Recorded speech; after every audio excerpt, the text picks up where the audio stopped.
Assalomu alaykum xonani aziz. Bishmir чифтаимдам ки дар моҳи шариҳи Рамазон худованд мурқотия чиз маро дар ҳамин барои пешравии ҳаёт мисол ки илмгирӣ ва маърифатгирӣ бо илму фарҳанг шуданам падару модарам дастгирӣ мекарданд, мефаҳмиданд ва бародаронам.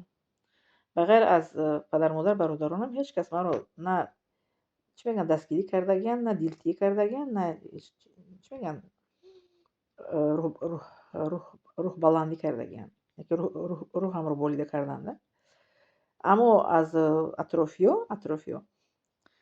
бисёр дидагиям. Мисли ки ин дар ютуб ман фикр мекардам ки тасаввур мекардам ки дар ютуб баромад кунам, одамҳо дар ютуб тамошо мекарданд, хеле одамои пешрафтаанд, хеле мисол асри 21 асри пешрафтаашона ба савод мегиранд, неким як намуд сообщение менависен. Офарин. То ин ки дар ютуб ман чӣ мегӯянд блогер нашудам, аз бисёр одамҳо ман чӣ набудам, бохабар набудам. Тасаввур мекардам ки ҳама одамҳо ҳамин пешрафта ки шаванд, чӣ хеле одамои чӣ мешаванд, бо маърифат, бо фарҳанг мешаванд. Ине ки ин ютубам ҳар хел инсонро бо маърифат намекунад. ҳол инсоне ки бо маърифат буд, аввал мактаба хонда омад, бо маърифат мешавад. Видеоҳои хуб тамошо мекунад, видеоҳои чӣ мегӯянд фоиданок, маълумотҳои фоиданок мегирад. ҳаст. Барои ҳамин сад агар ки гӯем ку инсоне ки мисол нафаҳмад, агар гӯш медорад, гӯш мебарад, меравад. Медонед ҳар як инсон ду та фаҳмиш дорад. Фаҳмиши хеле чӣ мегӯянд зоҳирӣ ва ботинӣ. Зоҳирӣ мисол мефаҳмад, аз ин гӯш медорад, гӯш мебарад, меравад. Ботинӣ аморо мефаҳмад, аз худ мекунад. Ботинӣ ба маънои чӣ? Ба маъное ки сидқан аморо қабул мекунад, сухана. Яко аз дил ба дил таъсир мекунад. Аз забон ба гуфта мешавад ва инсон мешнаваду таъсир мекунад. Ман аз шумо хоҳиш намекунам ки суханоим ба шумо таъсир кунад. Ҳеҷ гоҳ ман инро аз шумо талаб намекунам. Лекин ман ба шумо бояд расонам.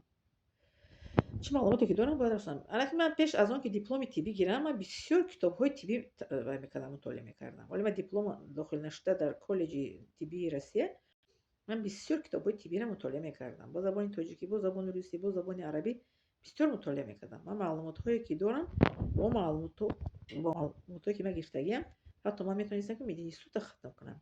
Лекин ман дарси чӣ мегӯянд дароз 5 сол зиёда хонданам ахлам намебинам. 3 сол дар Тоҷикистон хондам, коллеҷ диплом гирифтам, педагогӣ гирифтам, дипломи сурх. Дар Судан мисол хондам 5 сол, дар Россия 4 сол.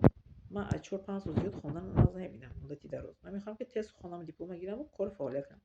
Боз ман ба шумо мисол ки кор фаъолияти ман дар ҳамин ютуб давом бардем ки дар ягон ҷо мара кор намегирам, маъно надорад ки ман гапои ман шумо маслиҳат напурсидам ки мара маслиҳатием.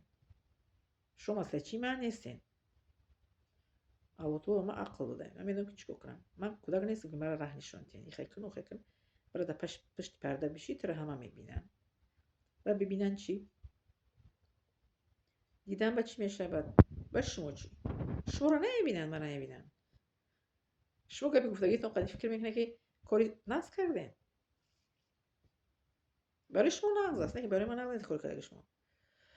کاری می‌کردگی من برآمدی منم برای همه که معقول نشود از این 100% آدما 10% معقول شود 1% معقول شود این من از چی میگن در نزد خداوند جوابتی من میساکی دشوار نمیشود به این من از یوتیوب برای کار کردن من سایت شدگی نیستم من سایت شدم که برای یک کس از من یک سخن خوب گوش کند یک میساکی خرسند شود یک مثال منفعت گیرد یک مشکلیش حل شود یک راهی نشان داده باشم به یک کسی برای شما معقول است که آدم رقص کنن بازی کنن مثل که رکلام کنن یا چرا نه بله هم رقص بازی رو ببینید عاقبتش چی دسته هم چی میگن چیزایی که مسخرگی دیوونگی گفت کمپیوتر سفیدو دنگ دیونا رو تماشا میکنن بعد عاقبتش میشن بیماری های هر خیلی گرفتار میشن بعد درش میگن عقل پای دولت است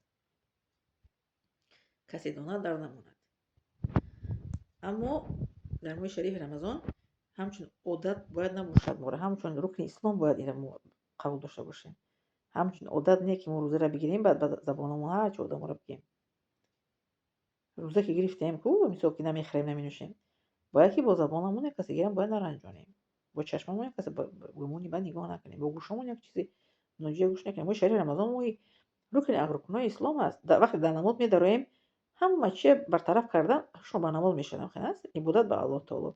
الان ما شریف رمضان هم همین گونه است که وقتی که نخوریم ننوشیم همه عضوهای ما باید که روزدار باشد. از سخنهای ناجور باید گوش ما روزدار باشد، نشنود.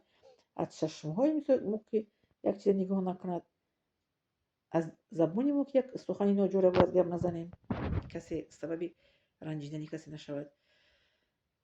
در همین ماه شریف رمضان همین کار کسی که نکنه هم بعد عادت میکنه میروند. یکی کسی که مثلا میگه که خر رفت از مکه مدینه از خیلی قدیمه تو چیکار میگن کو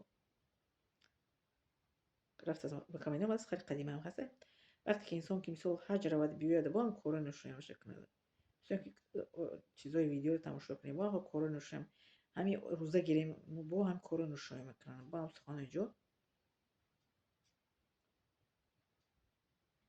افسوس که انسان میگه که بعد از مردن بعد وقتی که میمرد انسان که سوال جوابش میکنن بعد اوجه میگه که خداوند که مرا که گشته روم باز عبادت کنم که جای دیگه جای برگشتن نیسته. برای پیش از مردن باید که به مردن تیار تا زنده بودن و برای مردن تیاری بودیم.